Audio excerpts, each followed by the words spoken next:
Hello, ladies and gentlemen, and welcome to episode 59 of the Seezus show. Almost at 60. 59. It's 59. Almost at 60. This is just a reminder that consistency is key, and it's a marathon, not a sprint, and not everyone gets to the finish line at the exact same time.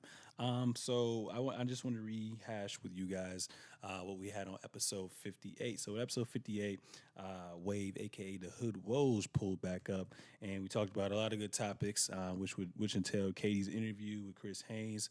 Shout out to Chris Haynes. You cool dude. Also, Mello, we thought, he had a sit-down discussion with, Stephen A. Smith, and our whole, angle was, is he being blackballed by the NBA? Will he come back? We also talked about Ben Simmons getting discriminated against, and, of course, one of the biggest headlines, the NBA All-Decade Team, and a little more things, too, as well. This is going to be another great episode. So without further ado, ladies and gentlemen, welcome back and make some noise for my co-host, my boy, Trey. What's up, y'all? How's everybody doing? Happy to be back. I think another 2-week stint. They took some time off, you know what I'm saying?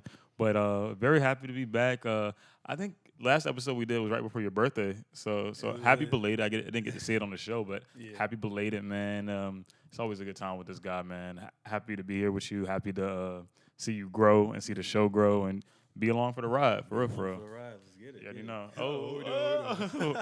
Edit that out. All right. Let's get straight into it. So the first thing I want to talk about is DeMarcus Cousins' injury. Dang. Yeah, man. At first, the news let out and they said he had a knee injury. So I'm thinking, he just bumped knees with somebody. There's going to be something where it was like a little sore and he was going to be good to go for training camp, good to go for the season. Nope.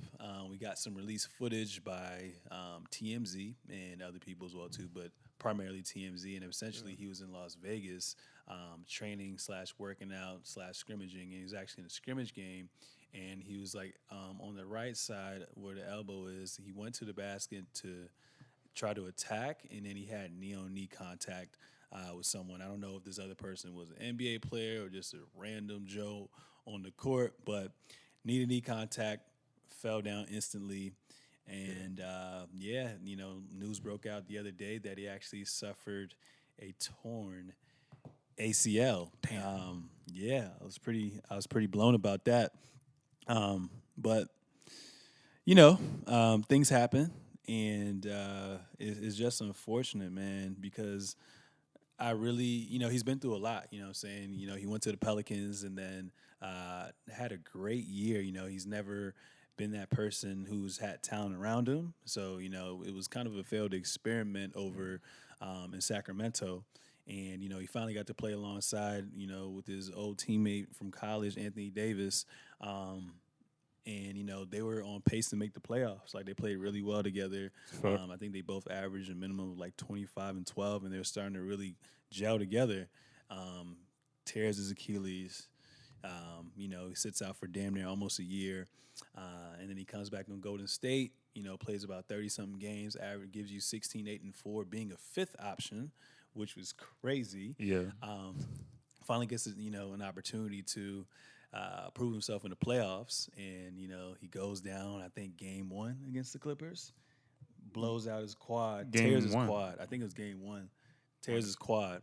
And, I thought he was out for the remainder of the playoffs. He managed to come back off of pure willpower. And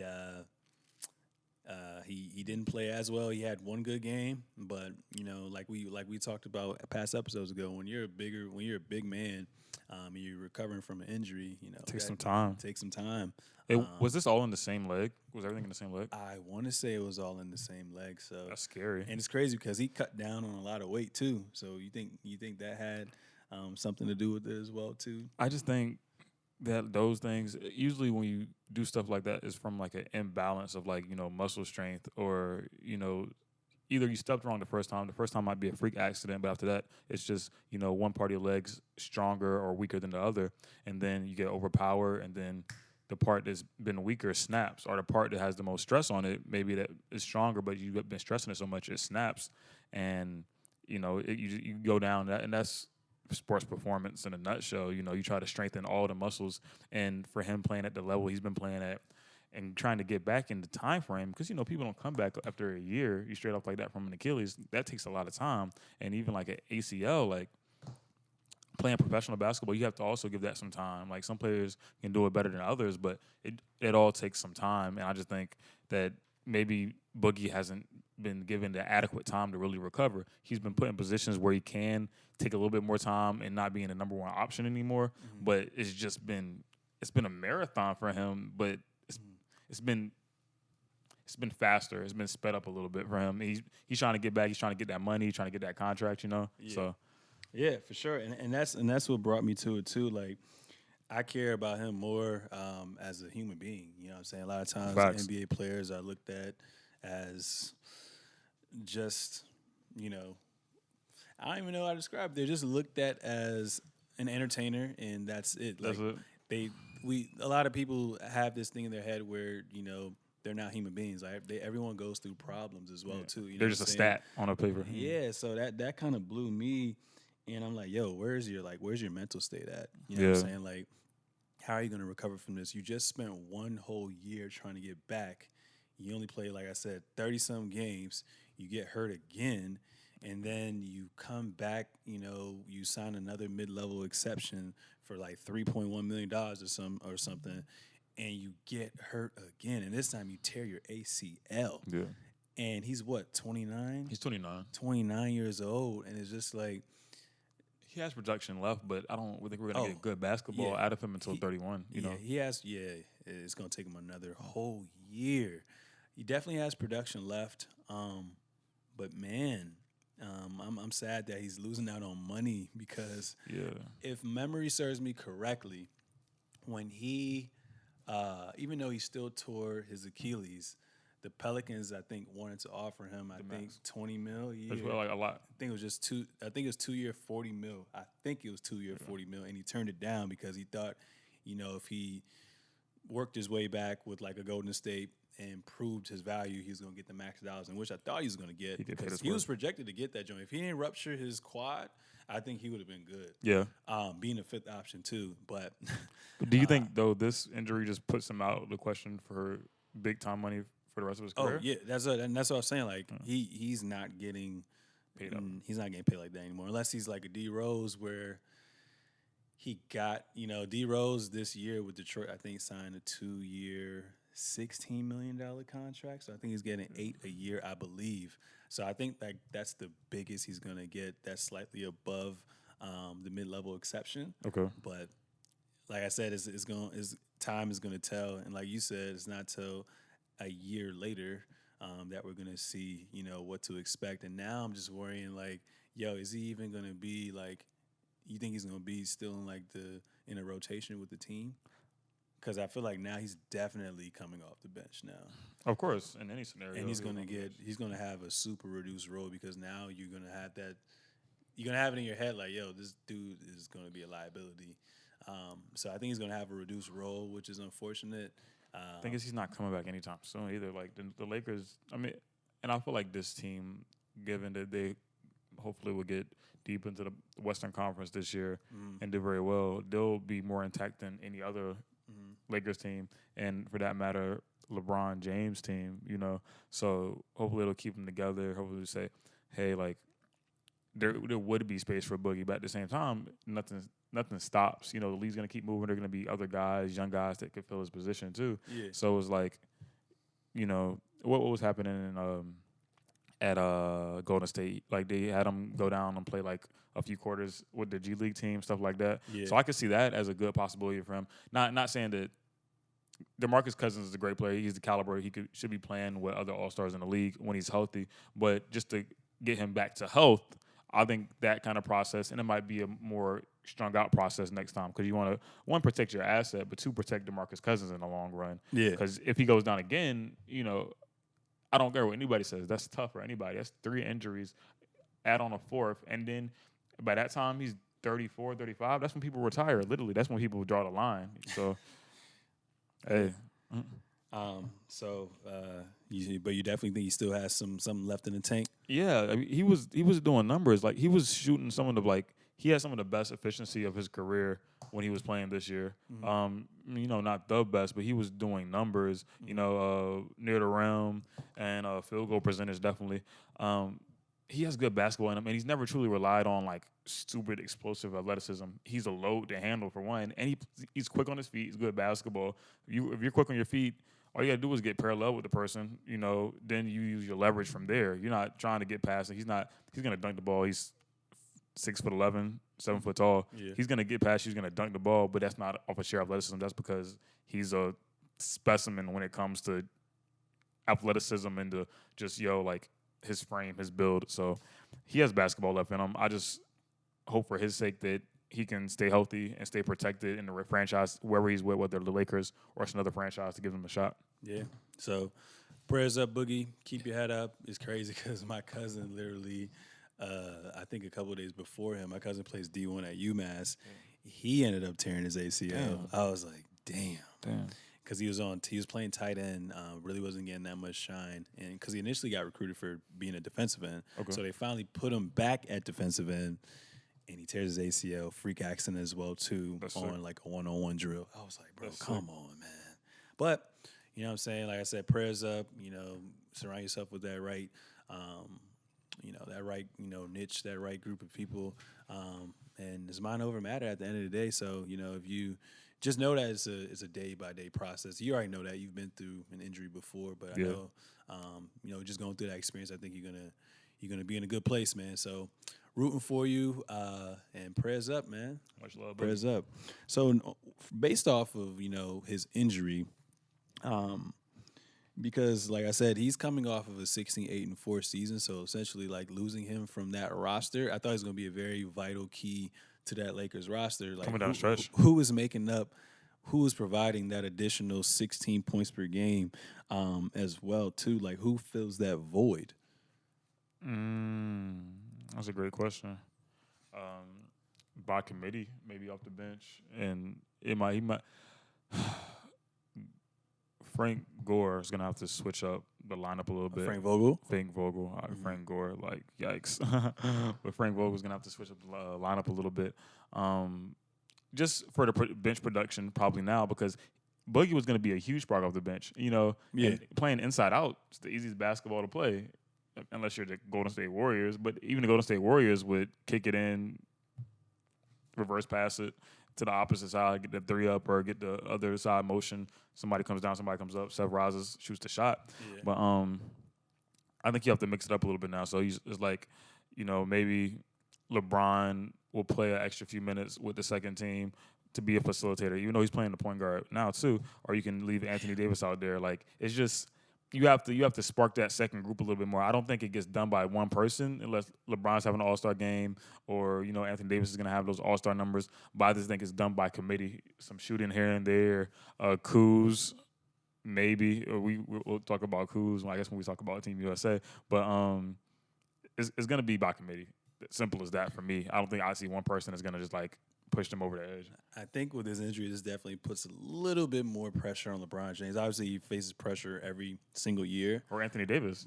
On Anthony Davis, too. So that load management we were talking about before we started recording this, man, I think LeBron going to have to play some minutes, man. Because I was also thinking, too, like, when he does happen to take games off for load management, that's when Boogie was starting, his role will be increased as well, too. And him and AD will just take care of business. And like you said, players by committee off the bench will step up as well, too. So I thought that was another good thing that I was looking forward to, like LeBron being able to rest because he has more talent around him.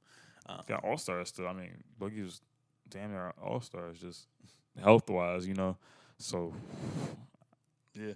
But it's crazy. Do you see Anthony Davis playing so if they don't make any more moves for a while, do you see Anthony Davis obviously playing more of the five? Because he doesn't like playing the five. My whole thing was like, obviously he don't like playing the five, but we're in a small ball era, so I feel like needed that position. I'm thinking like, even though you're not going to start at the five in the fourth quarter when it's crunch time, you're going to play the five. You're going to put a five because you want to win the game. You know what I'm saying? But like to start off the game, do you see JaVale McGee starting alongside with him, or they kind of essentially go small off the jump, have AD at the 5 with like Brown at the 4, Kuzma, Danny Green, and if they want to put Bradley, if they want to put Rondo there, like how do you see all that happening? I think the most effective for them is probably going to be going small off the jump. Yeah. And maybe if we don't see it right off the back in the season, we'll see it coming down the stretch end of the season or playoffs. They'll probably be cool in the end of the season because I think they're a good enough team to they'll win the games when they need to win the games, and then they'll get into the playoffs. Which when LeBron has strong teams, the playoff seed doesn't matter for him. So, but I think when the playoffs come, then they'll really go into that small ball. I think during the regular season, they'll get some chemistry. They'll win games, but I think again, it's on the committee, on the coaching staff to really just throw new looks out there, figure out what's going to work efficiently, figure out the matchups. They're going to need a group that's going to have to go out there when they see the Warriors. They're going to need a group that's going to have to go out there, a speed group for one, and that's still a little bit more small ball when they see the Rockets and stuff like that. So you're going to see different looks, and you never know. It's like they'll have to match up with the Nuggets too. And I'm not saying that they're gonna that's gonna be the Western Conference Finals, but it's each team in the Western Conference has a slightly different look. And for me, I think the Lakers' biggest challenge is adjusting to match those needs with teams that have been playing together for the last 2 or 3 years. And I'll give the Rockets a little bit more of a jump just because one, Harden and Westbrook have played with each other before, so I think they're gonna mesh a little bit better together anyway, coming off the jump. So the Lakers is like, let's get it together. Let's figure this out now rather than later, so it doesn't mess up our chances of a championship. Yeah, and every LeBron James team he's went to since Miami is notorious for not gelling right away, and then they just catch their stride out of nowhere. Crazy. So, we'll see how that goes, but it is the Western Conference, so you better figure it out sooner Fast, than later. quick, fast, and a hurry. Because I already say this all the time: when you on a 3-game losing streak, that takes you from the number 3 seed to the number 8 seed all the way to the 10th. It's really competitive out there. My next question that I have for you is, with Boogie going down, Vegas and all of them had Lakers as like the favorites to get to the finals and win it all this year. Do you think they're still the favorites, or does that hinder them just a little bit? Definitely still the favorites.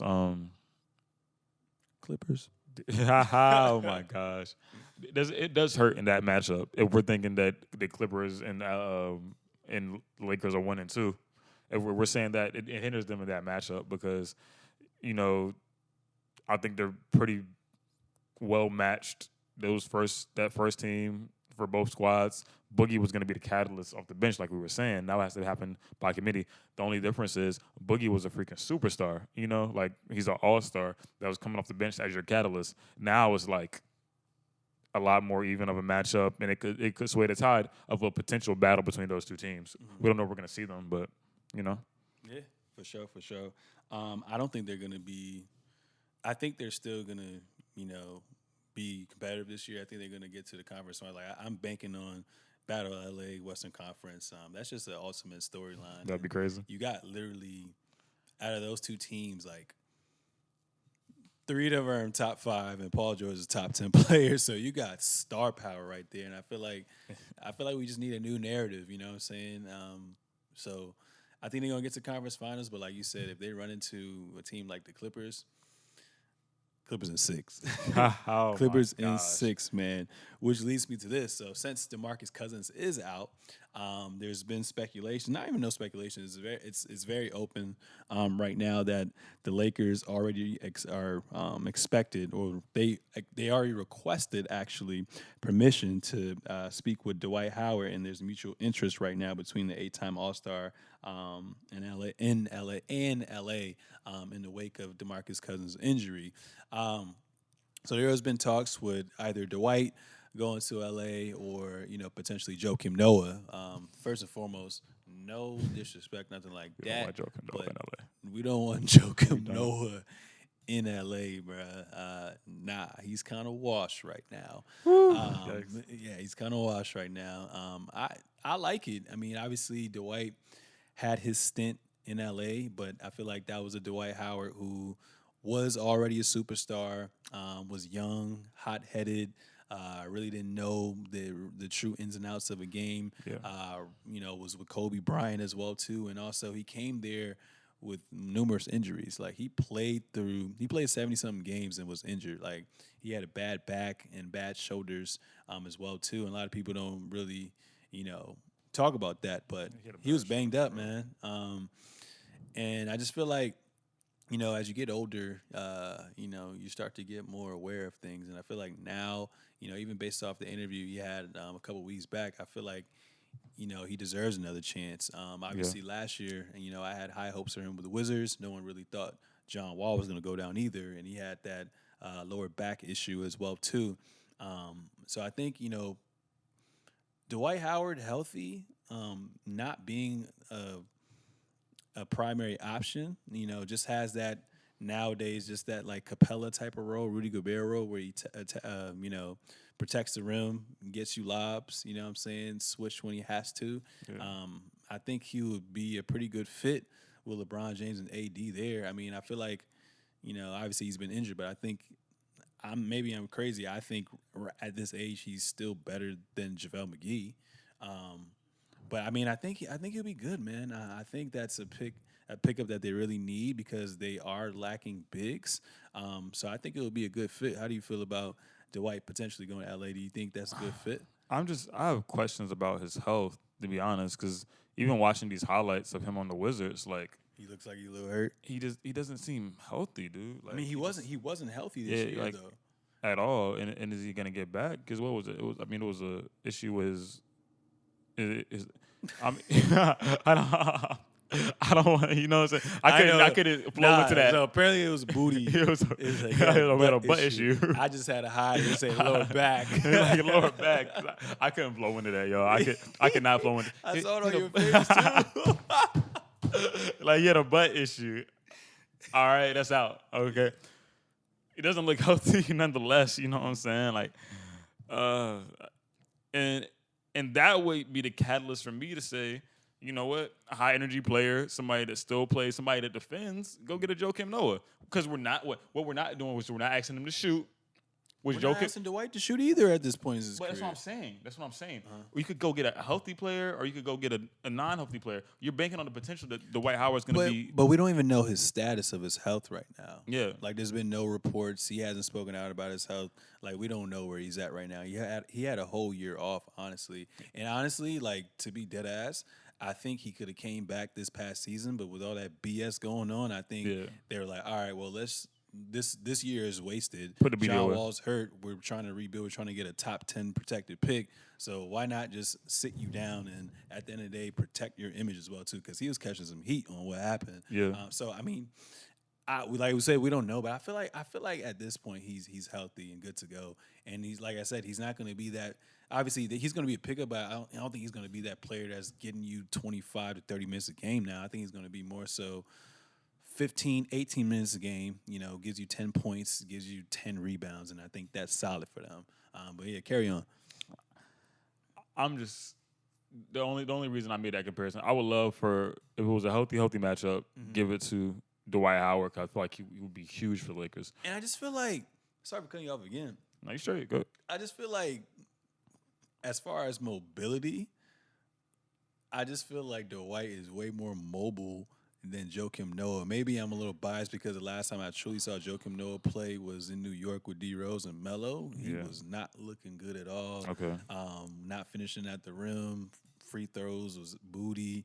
But I mean, I don't know. I didn't really see him play in Memphis. I don't think he really did play, but my fault, carry on again. He's the X factor of grit. And I'm not pulling any stats from this. I think Dwight Howard would be the best choice. But if you think he's damn as good, then somebody on that coaching staff or somebody in that organization is like Joakim Noah, high energy guy. Somebody's gonna get it done on defense, hopefully, and that could hit the mid range shot. Joakim Noah doesn't have a terrible shot at all. I mean, it's ugly, but it's not a bad shot.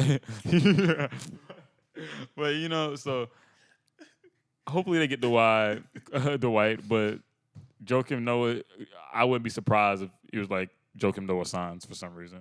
Okay. I mean, they could always sign Dwight like how Houston essentially got Melo and got rid of him. Yeah. Because the biggest knock on Dwight is he's a cancer to the locker room. But I feel like at the end of the day, if you've been going through all this your whole entire career, like it's just that time for a change. And he's playing with LeBron James. He's playing with LeBron James, playing with AD.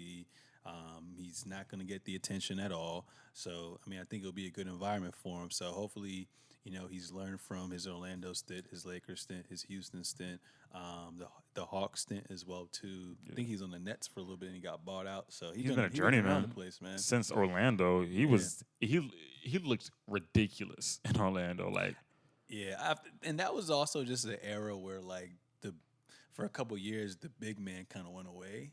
So he came at the perfect time. Last of a dying breed. Yeah, definitely. But yeah, I mean, we'll see what's good with him.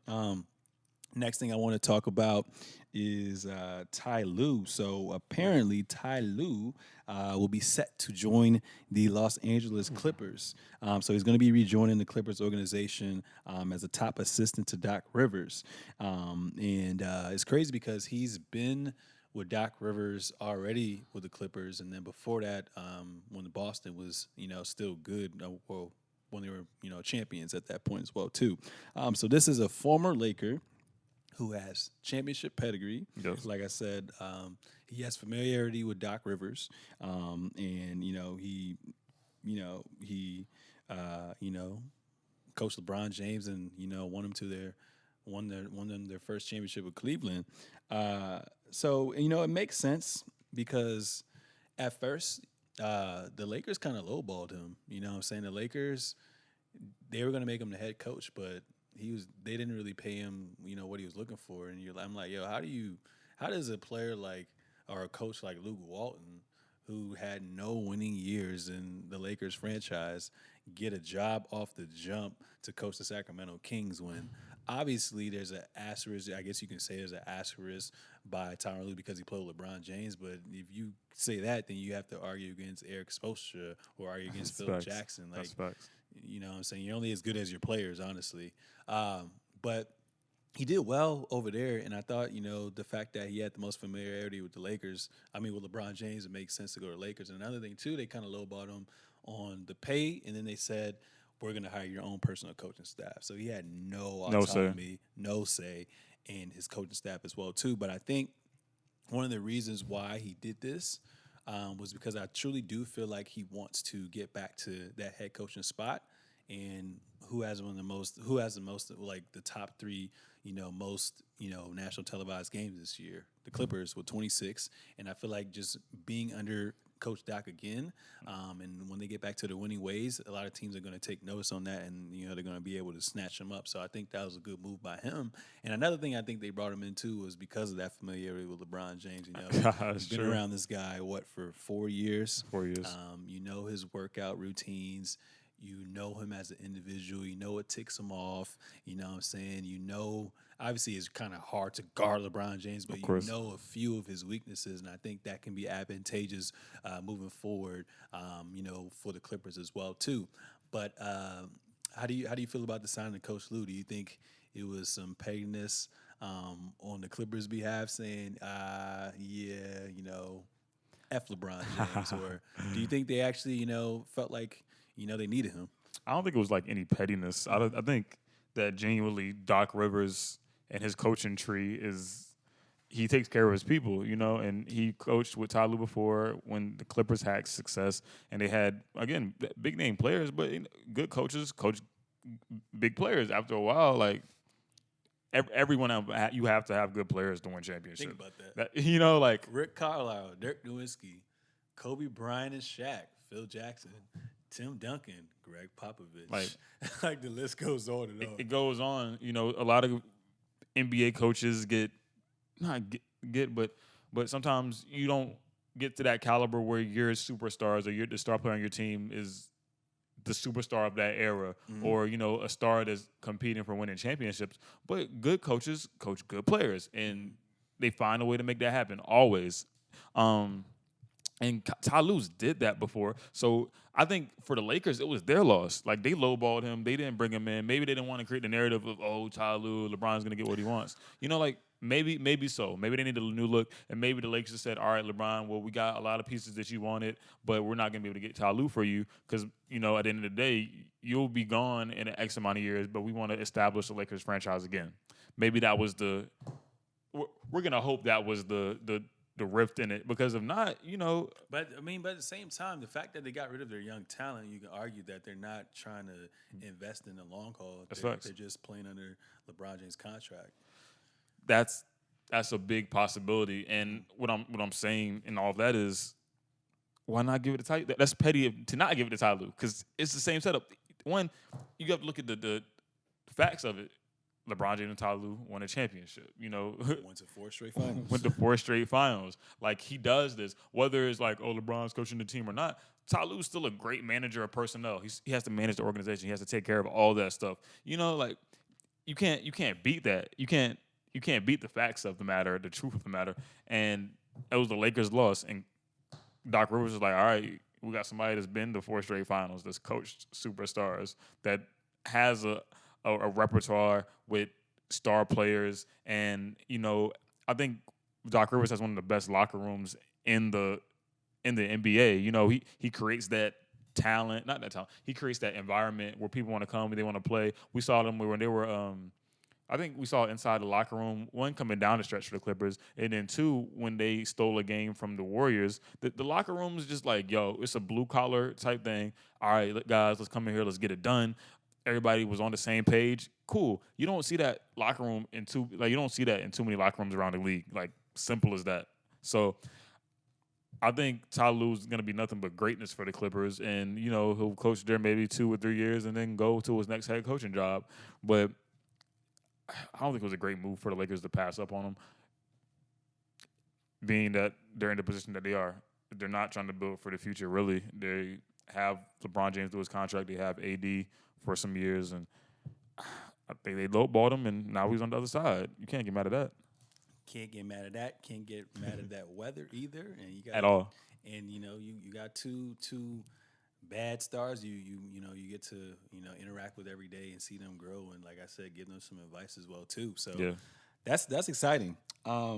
Next thing I want to talk about is Team USA. So they had an exhibition game. I think it was, obviously we're ranked number 1. I think they played against the number 2 ranked team in the nation. I mean, in the world, against Spain, and they ended up winning 90-81. They played in Anaheim, California, at the Honda Center. So we were, checking out a little bit of the highlights. For the most part, they looked pretty solid. Some notable players who stood out. Kemba Walker had 11. Donovan Mitchell had 13. Middleton had 12. Tatum had 11. Brown had 9, and so on and so on. But you can definitely tell Coach Pop has instilled his aura on this team as well too. They're moving the ball a lot. They're playing great defense. They're getting out in transition. And I like this. I just like their overall togetherness as well too. Only thing I really am not a fan of is our depth as far as like bigs go, because I believe we have Brook Lopez, one of the Plumlee brothers, can't remember which name, and Miles Turner. Other than that, it's like we're pretty thin there, but I think we do have the versatility in our wing players that's going to give us a competitive advantage over other players as well too. But I think it's just going to be something that we're just going to have to see from case to case, because the tournament don't start until August the 31st, I believe, and everything's going to be in China, I think. Yeah, World Cup's going to be in China, so it's from August 31st to September the 15th. But, what was your takeaway from this team as well, too? And then also, De'Aaron Fox, out of nowhere, they actually said, they had a report either today or yesterday saying that Team USA was shocked that he basically, left and said he wants to focus on making the playoffs this year. I don't really see the Clippers. I mean, that don't Kings sound great. The playoffs. Maybe they will. They were good last year, but West always gets better. He left, and then also PJ Tucker just left as well too, because he sprained his ankle. So he's like, you know what, the season's about to come up. Let me get back to full health. Training camp's about to start. So F all this. But what was your takeaway from Team USA playing? And do you think, obviously we don't have our stars this year around. Do you think we're still prohibitive favorites to win the whole thing? Yeah, Team USA is always favorites to win the whole thing.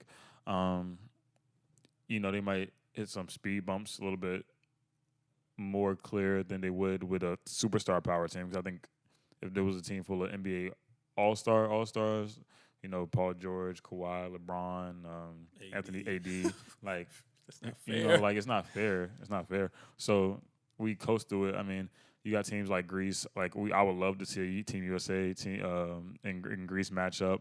Giannis brothers. I mean the Antetokounmpo brothers. I'm sorry, guys, the Antetokounmpo brothers. Crazy, sick. But yeah, I think Spain might be a little bit better when they play us next time. But as far as takeaway, we have good guard play. I think Kemba he's a leader. He's a worker. He's going to be a top. He's definitely going to set the tone for us as the starting point guard. I believe he's going to be the starting point guard too. Yeah, like why not? Spider Mitchell, like, going crazy. I think if Kuz figures himself out, he looks super uncomfortable right now. Mm-hmm. Or maybe that's just Kuz's game. I don't like. Do you think he looks uncomfortable because they're so obviously these are so stacked, top tier players? But yeah, the fact that they're so stacked, he's trying to just find his role on the team, and maybe Coach Pop is asking him of something else as well too. Yeah, he might be asking him a role that he hasn't had to play before with the Lakers or with somebody. So. It might be a little bit of combination about who's just trying to gel. This is an exhibition game. It's like a scrimmage game. Like, you're not going to look the best anyway. Yeah. And he's not going to look like he looks playing in the regular NBA because it's a totally different role for him. Kuz is at the top, damn near running like the 4 spot, almost like a stretch 5 in a way. Chris Bosh type of role. Yeah, the Chris Bosh type of role. And if Coach Popovich tells you to do something, you're going to do it. You want to stay on the team. Maybe that's what kind of happened with Fox, had a reduced role, and it was going to be, and we keep hearing players say, I'm going to focus on making the playoff with my team. It's hard to go from being the number one option in the NBA to being just another role player or playing a specific role. You might be doing a lot, but you're playing a specific role when it comes to Team USA. You're not getting to work in real game action. You're not getting to work on all your moves. You do it after practice, but you're going to be with these guys, 10 hours out of the day, pretty much. You're playing for 4 or 5. You're working out the rest of them. You have to rep the moves that you're going to do in the Team USA games. If not, you're not going to get played by Coach Pop. Like, I can understand the two sides of the argument. If you're going to come here, you're going to have to play a role. But if not, you can go back home and work on your game completely. And I'll give it up to Fox and maybe saying that's what he did. Maybe that's where he was like, he didn't see the full picture of it. And it's like, I'm going to come play with Team USA. Oh, no, like, I can't be myself. I can't play like I play with the Kings here. Damn, I got to rock. That's whack because it's Team USA. Like, not that many people, have that privilege of, being able to represent, our country on the basketball platform as well, too, or just in general, with any major sporting event as well, too. So I would never take that for granted. 2, like, the United States is known for unity and sacrifice. You know what I'm saying? Like, this is what it's about. You know what I'm saying? You're going to get better. You're going up against top-tier competition every day. If you get a reduced role, you get a reduced role. You're not primarily getting paid for this. You're getting paid for your team. It's true. So I'm taking that leap of faith. Even if I'm used to playing 35 minutes a night, I'm only going to play 15. I'm okay with that. Yeah. That's load management for me. I'm not really worried about getting injured as well, too. And that's just something you just don't pass up on. So to answer, I guess, the question, do I think we're going to win? I think we're going to win, but like you said, it's going to be pretty tough this year. So we'll see what's good with that. And I'm saying it now. I think we're going to end up playing Greece in the finals, and that's going to be super exciting. It's going to be pretty cool to see Giannis potentially and his brothers go up against us. But what were you about to say? And then something to think about, they're going from, the 28th or the 30th? Starts the 31st. The 31st until September 15th. And then training camp. Training camp starts on the 28th of September. Yeah, that's no time to recover. So if you're a young guy working, trying to still get paid like De'Aaron Fox is, why risk your injury? Why risk injury? Why risk a reduced role when you could work on the big-time role that's going to get you paid? Mm-hmm. Country or not, people are still going to have to live eventually after this. And, I mean, not say country or not. That was worded poorly. But, the opportunity aside, you're looking forward in your career and your own personal endeavors. And, I can't knock anybody for choosing one or the other. But at the same time, I feel like for a lot of us, that won't ever touch that stage, if you get the opportunity to play with Team USA, we're going to jump towards it. You know? And it's crazy, too, because one of the reasons why, I mean, it makes sense, too, why players are dropping out, because the NBA schedule to compensate for players getting more rest and more time off, reduce back-to-backs, they start the season a little sooner. So it makes sense why a lot of, players would drop out, like you said. It's from August the 31st all the way to September 15th, and then you have a week and a half, 2-week turnaround where training camp starts. So, maybe that is the reason why, they are dropping out. Maybe that is the reason why De'Aaron Fox left and whatnot. And the Olympics are more in the middle of the summer, too. So I gotta get it. We'll get it. For sure. Next topic, the NBA schedule officially released.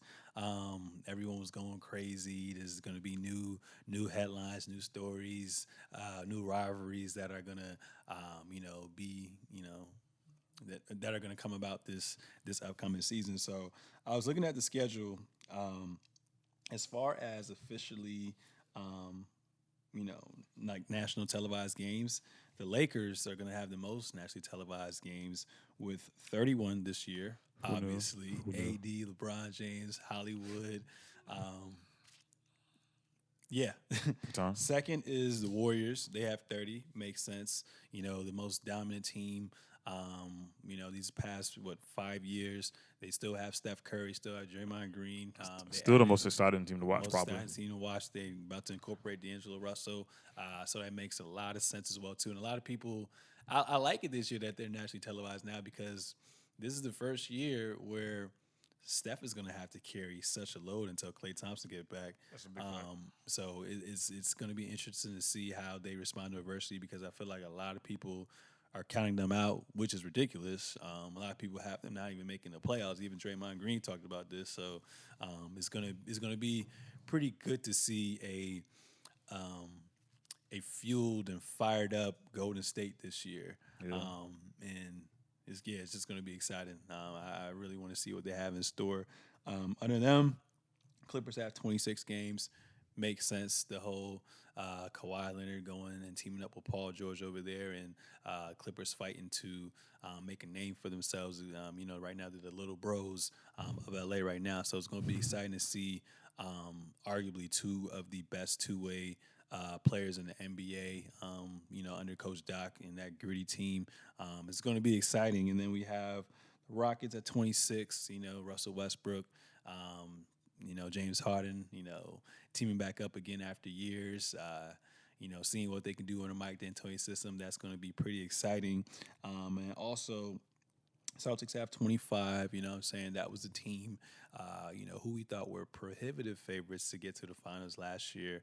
Obviously, Kyrie was removed. They inserted Kemba Walker, and, we have a lot of promising talent in, Jason Tatum finally coming out of his shell, Jaylen Brown finally coming out of his shell, and then, with the year removed from his injury, I'm really pretty excited to see what Gordon Hayward has to offer as well too. And Brad Stevens doesn't have that issue that I think he's going to have this year, so it's going to be interesting to see how everyone. You said that issue? What's the issue? The issue. You already know what the issue was, man. I was wondering. Kyrie Irving and yikes.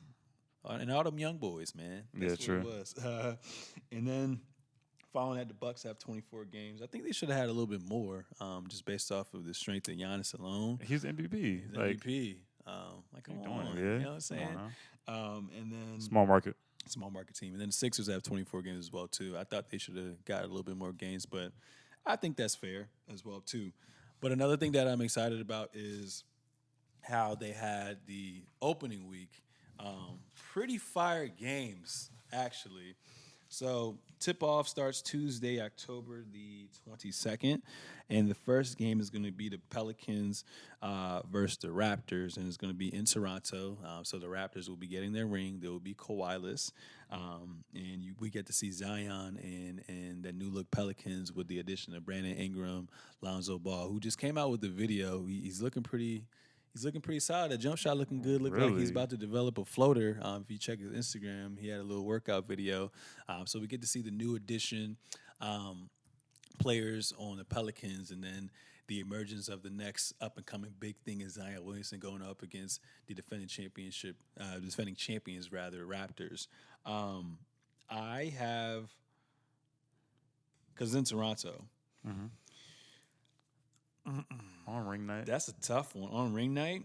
With a whole bunch of other distractions, to be honest. Ring night, whole bunch of other distractions. I don't know who I have winning. I think if I had to go with the team, I'm gonna go with Toronto, just because they are receiving their championship that time around, and I think a lot of people, think it's Kawhi or bust. So I think they're gonna be motivated, and they have something to prove as well too. And I think Pascal Siakam, a lot of people not really talking about him, but I think he's going to be that player that takes that next leap.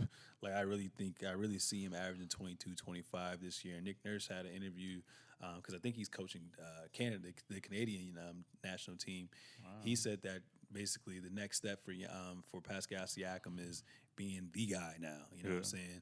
So I think they're going to win. They still have basically all their pieces, excluding Danny Green and Kawhi Leonard. They got Norman Powell, Fred VanVleet, Kyle Lowry, Pascal Siakam, Marcus Gasol, Serge Ibaka.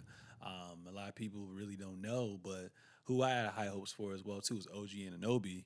He had that whole appendectomy issue, so he was forced to miss the playoffs. But I think he's going to come into his own as well too. And they have Nick Nurse, who I think is one of the best coaches up and coming. Obviously, at Kawhi, but to do what he did with the load management going on as well too.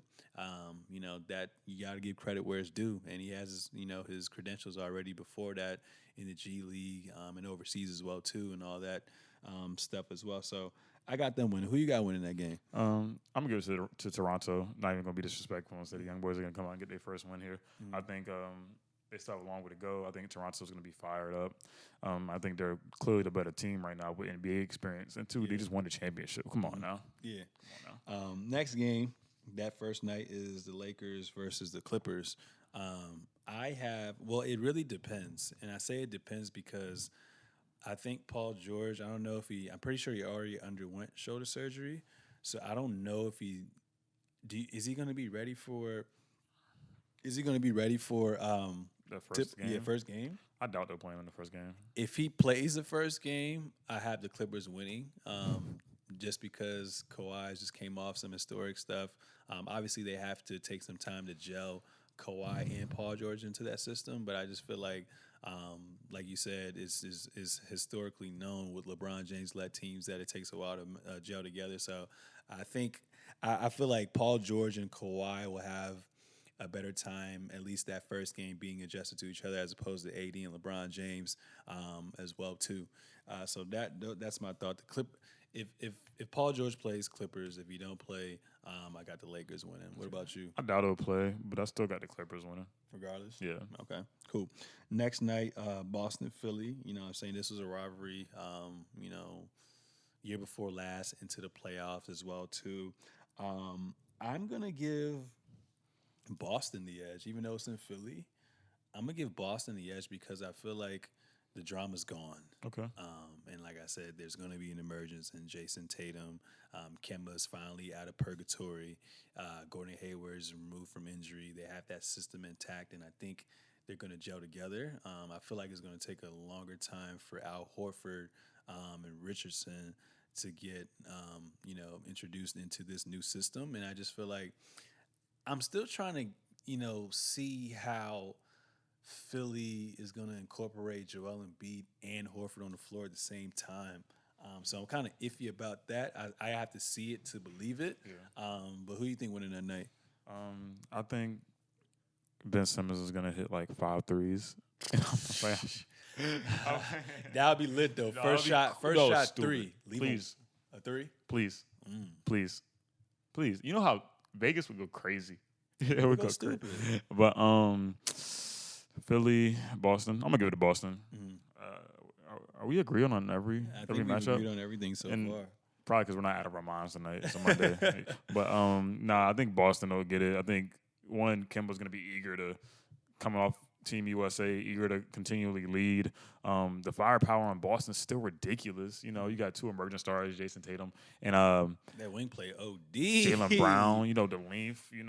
Just from a defensive standpoint, you're not even talking about offense with all the shots that go around. I think Brad Stevens will figure that out too, with a new, with a new guard with hopefully a mindset that is more like-minded as Brad Stevens.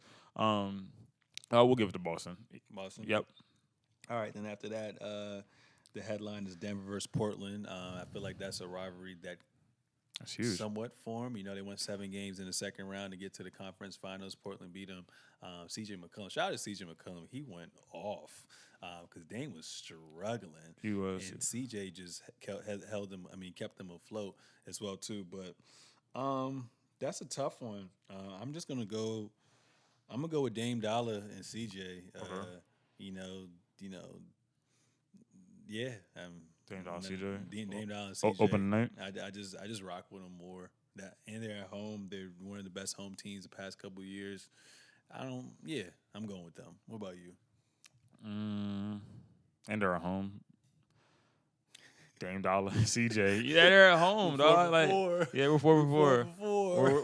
We'll get down to the nitty gritty of it though. We'll see what happens.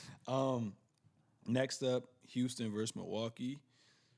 It's in Houston. Damn, that's gonna be a good game. It's gonna be a great game. I rock with Russ so much, and I still rock with Giannis so much and Harden so much.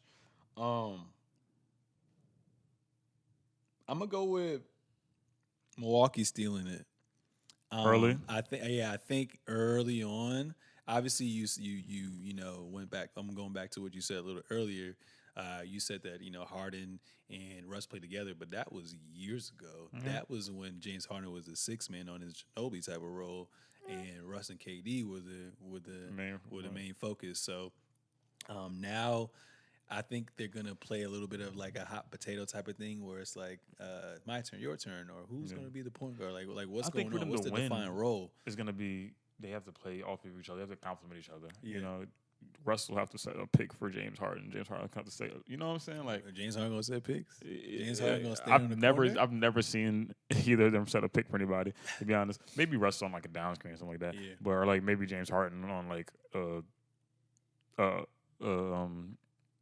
action on the opposite side of the ball, and a stagger screen is what I'm looking for. Yeah. But I just think if you can play in motion with somebody, like it's so much better instead of you shoot, I shoot. You shoot, I shoot, pick up basketball. I think Kawhi and PG are going to be so well together because that's not what it's going to look like. It's not going to be you shoot, I shoot. There's going to be more of a fluidity in the game. And for that matchup,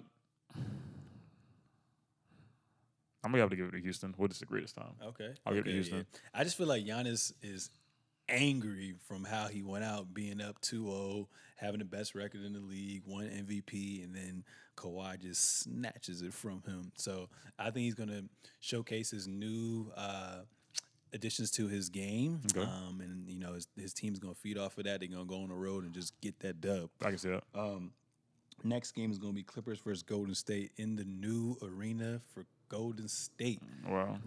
Going to be a lot of emotions. A lot of people count them out. I got the Dubs winning that game. Got Dubs winning? I still don't think Paul George is playing. See, we don't know if he's playing or not. I'll give it to the Dubs as well. Dubs as well? Yeah, I just don't see Paul George playing. 2, I don't see him playing 100% even if he is back. And I think, again, more shots for Steph Curry and D'Angelo Russell. Not saying D'Angelo Russell is going to be a Klay Thompson in a way, but I think he's going to be a good addition in making it mesh for a while. I think Steph's still going to get a lot of those shots, and hopefully D'Angelo can distribute the ball until he can find, his scoring area for that team. Mm-hmm. So okay, cool. And then Friday, Dallas plays the Pelicans. So young talent versus young talent. You got the foreign versus the Americans. So you got the return of Kristaps Porzingis. We haven't seen this man in a long time. Supposed to be the second coming of Dirk Nowitzki. And then Luka Doncic, who just blew up on the scene. So fun to watch last year. It's going to be exciting to see them play against Zion and the new look Pelicans as well, too. And that's going to be the Pelicans' first home game. I'm going to go with the Pelicans. I just feel like Lonzo, this is going to be his coming out year, and I really think we're going to see what he was supposed to be doing. He got bigger. He's one of the best on-ball defenders on the perimeter. By the looks of it, it looks like his shot is up, and I feel like the biggest thing is that he's away from the distraction. You don't really hear about that like that no more. He's not in LA, so there's no oh, if LeBron's playing well, everyone's doing good. If LeBron loses, all the attention, all the blame is on you. So I think just being Lonzo in a Ball's smaller, team now? it's not. I mean, he's the floor general. So I mean, I guess you can say it's his team now, but it's going to eventually be Zion's team right now. So we'll see him. I just think him and Drew Holiday gonna make it real hard for Luca that night. They're gonna be a pest on him as well too. But uh, that's my prediction with that one. I think the Lonzo coming out party we're gonna see. We're like, oh, okay, oh, bet. But that's my 2 cents. What do you think? Yeah, I think Dallas style of basketball was a little bit slower than Pelicans. Pelicans gonna freaking gonna run their Run tail about off. the gym possibly. I still think they're gonna be not youthful, not young, but I mean they're a young team and they're still early on in the season. I think they'll get hot here or there. They'll definitely scrape the bottom of a little bit with some games, Yeah. and they might get hot during the season where it's like the part of the season where it's like, oh, like some people are on cruise control to win some of those games. But I think tonight, I think I'll give it to Dallas on that night on Friday. Okay. Cool. And then the last game that night is going to be Lakers versus Utah. I got Utah winning. I just feel like the fact that Donovan Mitchell finally has a running mate. I'm sorry, in Mike Conley, huge. and they have that fluidity, that cohesion with that team, and I love their coach as well too. I think the Lakers are still gonna try to have to figure it out. It's gonna be competitive, but I just got them winning. Who you got? And this is in LA.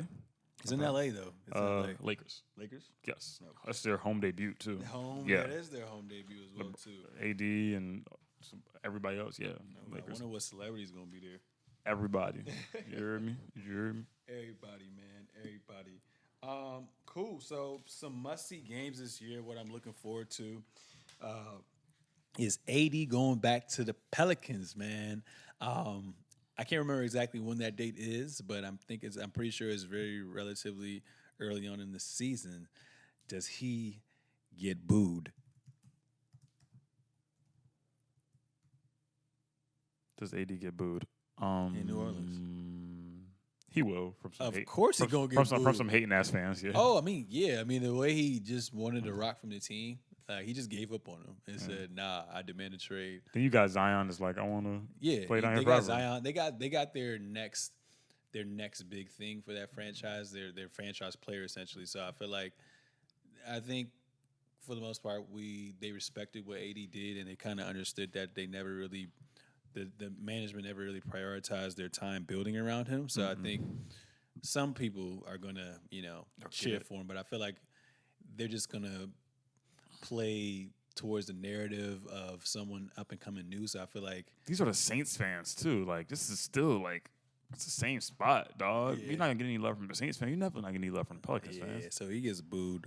But I think he's going to destroy them. He's gonna be ridiculous. He's going to destroy them, gonna be and it's going to be pretty dope too because that same night we're going to see Zion, the new up and coming big thing, versus the other generational player in LeBron James. So I got to see at least. I want to see Zion bang on LeBron or LeBron bang on him, or I see like a signature block from LeBron. Like, nah, this is still my league. I definitely want to see that, and then we get to see the babies who got traded away from the Lakers. Let's see what they got to prove. Let's see Ingram and Lonzo and Hart go at it. You know what I'm saying? I forgot all about Ingram. Ingram's gonna be big for that team. The way he played those last couple games before that blood clot, he was looking like he had next. Yeah, so that's gonna be a good game. Great matchups. I think it's gonna be emotional when Russ returns to OKC. Yeah, that's gonna be crazy. I don't see anybody booing him at all. I think he's gonna have probably the most cheers in the history of the NBA. You're sick. You know what I'm saying? He's gonna be emotional. I think he's gonna cry, and I think he's gonna.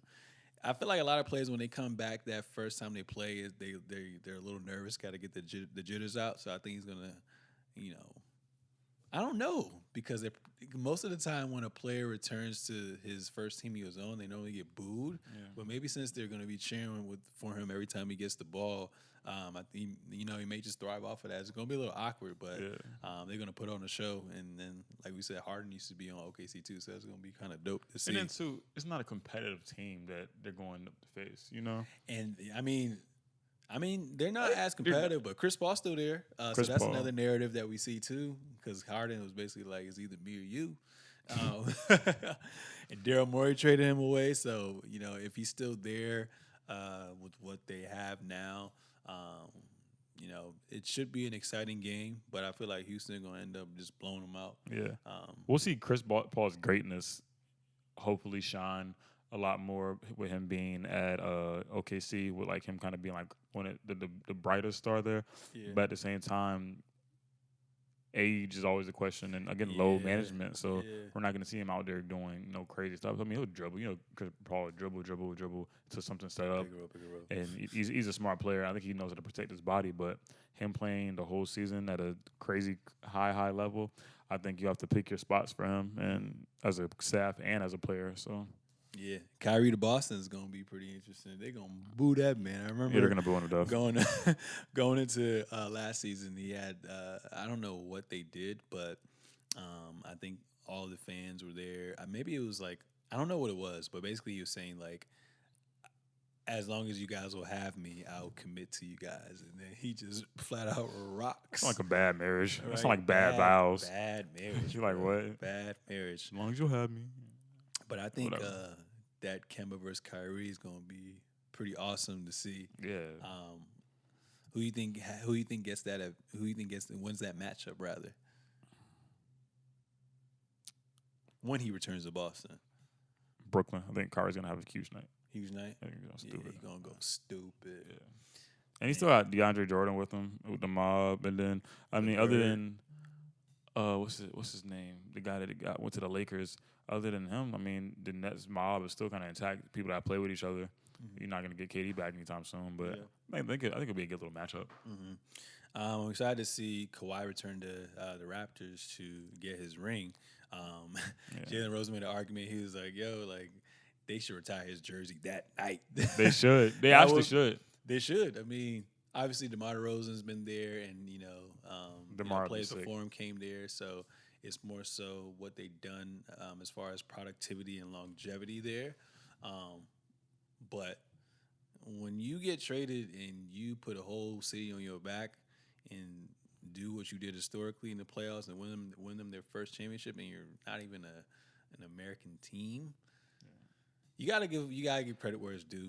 Props. I see him and Paul George going. I don't know, man. That's gonna be a good game because, like I said, the Raptors have something to prove as well too. A lot of people think like they're counted out too, like they're in the same boat as a Golden State type of team. So it's gonna be pretty interesting to see Pascal Siakam going up against Kawhi and all them as well too. So I think it's gonna be a good game. I may have the Raptors winning that one. I really think the Raptors are going to be pretty solid this year. I think that's going to be a team that slept on, be a top 5 seed in the East. Yeah, I think they'll be that's going to be a pretty good storyline. I think they'll be top 3. Yeah, for sure. I'm definitely excited to see Zion versus RJ Barrett as well too. I think that's going to be on ESPN, I believe, towards the second half of the season. But we'll see how that goes. I think RJ Barrett's going to have a lot of touches this year. Yeah. And I think with Zion, he's going to have like not a Draymond Green role, but I feel like he's going to put up those type of numbers since there is a lot of talent around there. Because you got JJ, you got Lonzo, you got Drew Holiday. You have a decent team. You got a decent team, so you may not get as much touches. So I think it's going to be exciting just to see the next up-and-coming young talent going up against each other as well, too. And obviously the whole battle of LA, they get to play each other 4 or 5 times this year. Facts. That's going to be exciting as well, too. So that's that. We're going to see how those games go. So that's going to be exciting. Last thing I want to end with is my man, the light-skinned babyface assassin, the guy who splashes from 30. You know what I'm saying? The guy who is 30. 2-time champ, the guy who has just changed the whole landscape of the NBA. Steph Curry, man, made some nice headlines, man. So Steph Curry right now is in the process of helping Howard University bring golf back to its sports. So they're going to be offering. So basically, he's going to be offering to them financially. He's going to.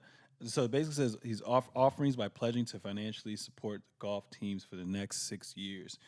So basically, they're saying that he's going to donate reported 7 figures to bring back the sport, which has been absent for the past 40 years. And they're saying not only will it help the sport off the ground after its dormancy, but it comes at a time when Howard is positioned to jump to Division One in golf, the first Division One program at the school itself too.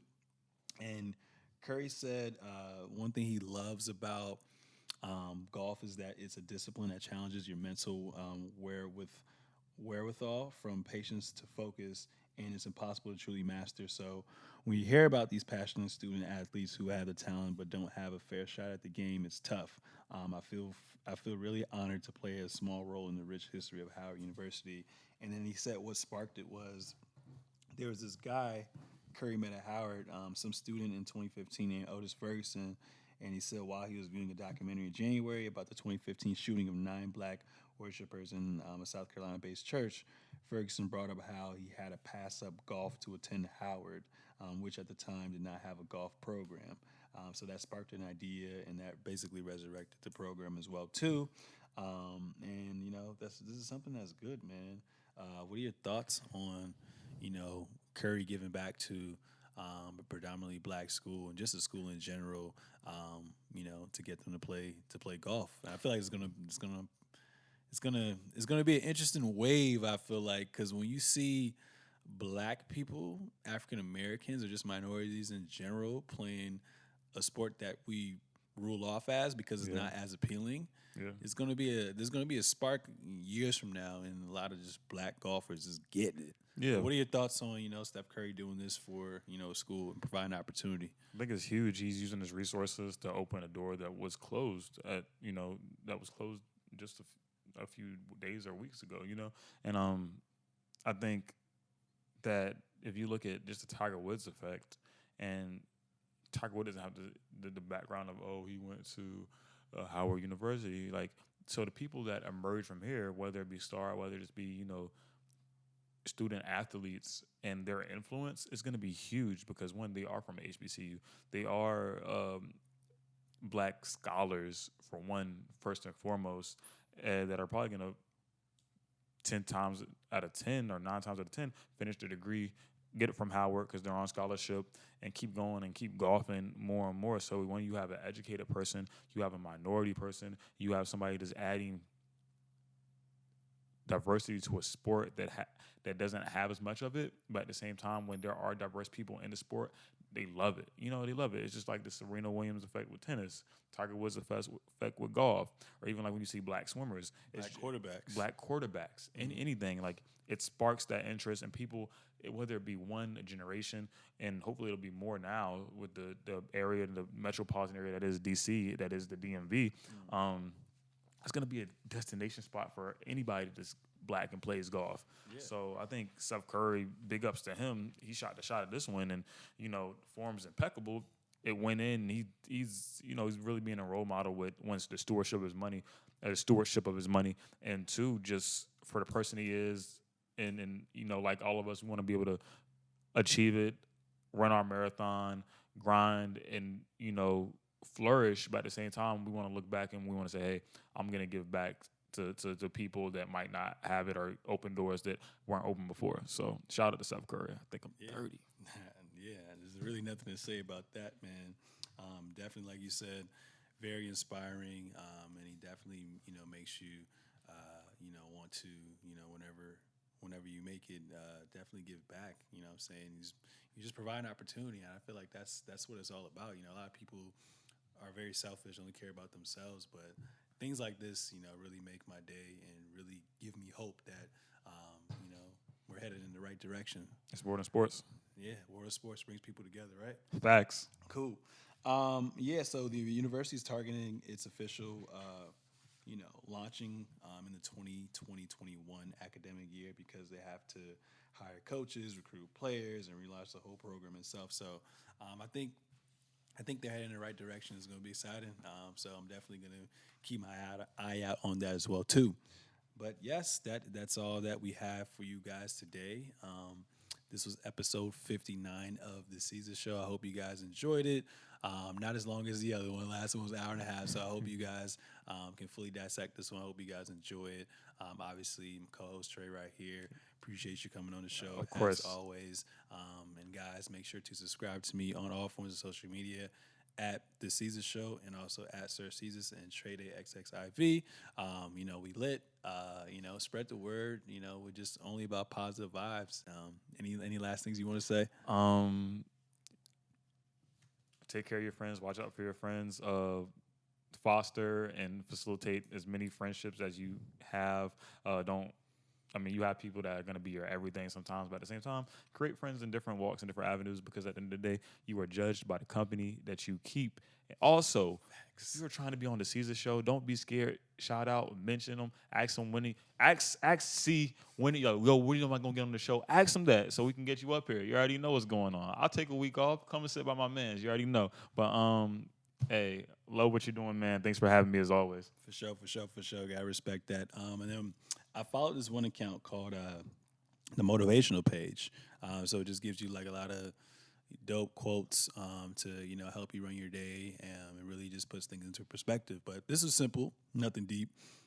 There's a quote, I don't know who it's from, but it says, "A flower does not think of competing with the flower next to it. It just blooms." And I just feel like nowadays, just dealing with social media, a lot of people, scroll through their timeline, and with social media, we only get to see the goodness, the success of what everyone's doing. Not everyone is perfect, you know what I'm saying? And a lot of people like to compare their lives with others. It's not even intentional. You just see that every single day.